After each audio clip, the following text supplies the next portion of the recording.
improved. I can tell you that. Going live on anywhere has greatly improved. I'm impressed. Well, today is, what's today? July 5th. More than half the year's over. And with half the year being over, and I don't have any more school-age children, but I can tell you that the critical mass of people that we need to engage with during this time of restructuring means that we too have to be responsible for the level of services that happen in our community. And how does that really happen? It hasn't happened in years. That's what I'll tell you. In the 60s, during the Black Liberation Movement, people got really afraid. They locked up some people for being liberationists here recently in the year, 2019. Was that Howard Bell or something like that? It really didn't matter. His parole was revoked simply because he was an effective advocate, an effective communicator. We really have to understand the level of engagement that we have a responsibility to and for in America in the year of 2020. In the year of 2020, we have woken up and found ourselves having no access to the structure of public education. The reality is that our voices are not heard, and failure has been an option. And what do I say? I mean, failure being an option. I mean that zero tolerance, willful defiance, issues of a manifestation of ignorant behavior, real. And if you're not involved in the support for your child, and in America, it's not going to happen because it hasn't happened. There are children that had no homework.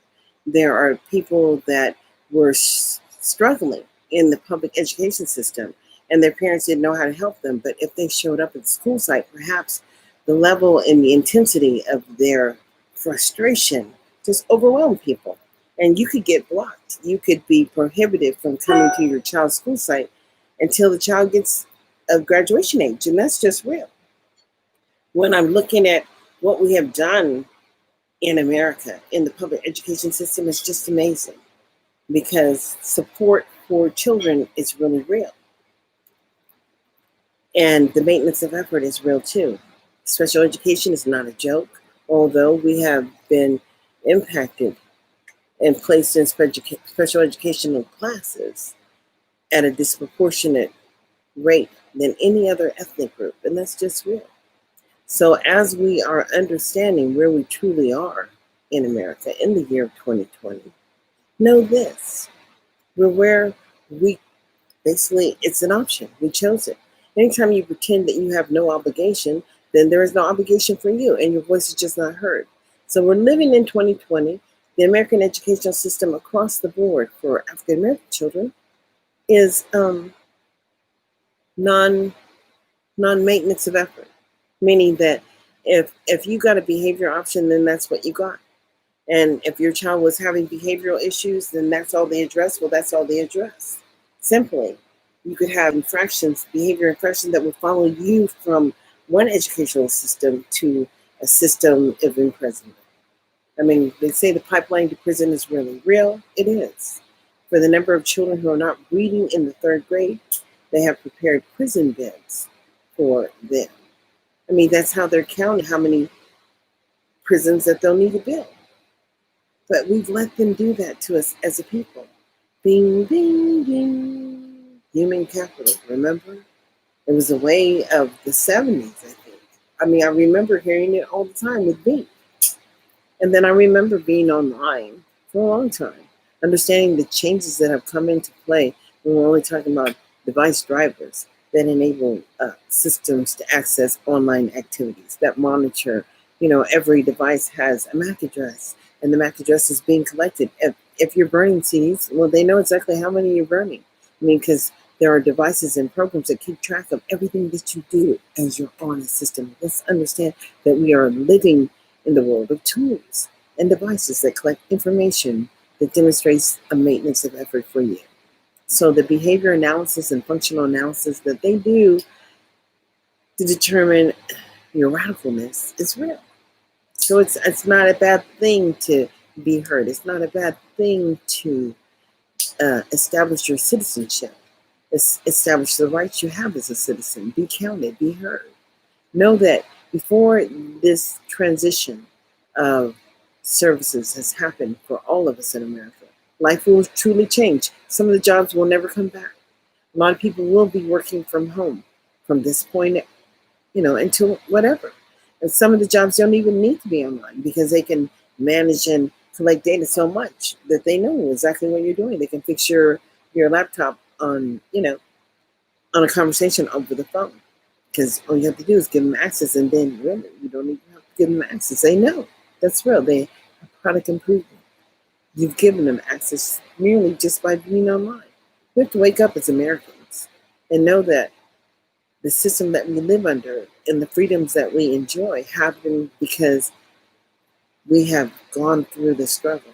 People come here of all ethnicities and become citizens.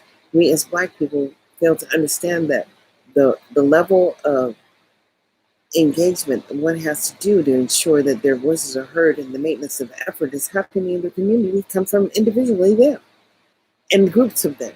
It's not a Democrat or a Republican thing, It's so critical that we understand it's an American thing, and that if you train an American in the military services, then the armed services, you expect them to follow through and protect the nation. Well, as they're protecting the nation, as my dad did, when he came home, I expected him to benefit from all of the reality of what we fought for. And this is part of it. Freedom of expression.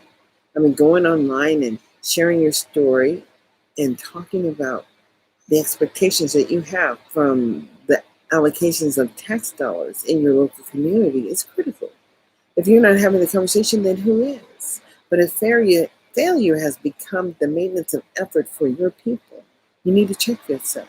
Because as an American citizen, it means so much more. It means that you have to be heard. It means that the dollars allocated and spent in the system have to make a difference for you and the people who look like you. If you have children and that you're building a tribe, be responsible for that tribe. Ensure that they are actually being successful in the public education system. Because if they're not, they're just attending. And all of the issues of behavior and their inability to meet common tasks go as a documentation of dysfunction. And they do collect information. They collect all the information.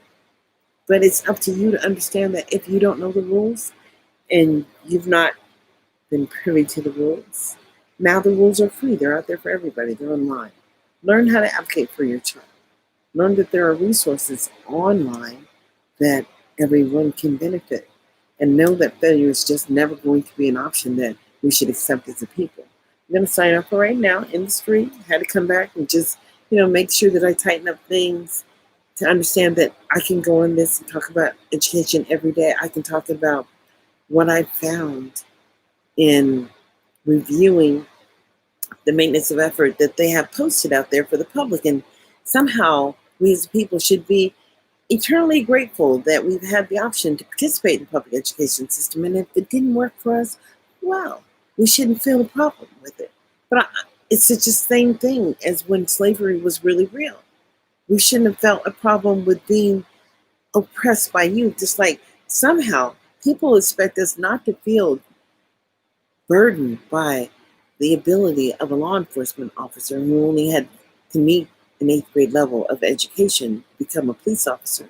Yet and still, the power that we give those people in that branch of service to oppress us, because it's a life and death choice. If somebody woke up on the wrong side of the bed, somehow just didn't have it that day, that your life could end. So no, we do have to do more as citizens in America. We all have to be heard. And when it's impacting our community, and it's overly impacting our community as a people, we need to stand up. So I encourage you all, stand up, be empowered.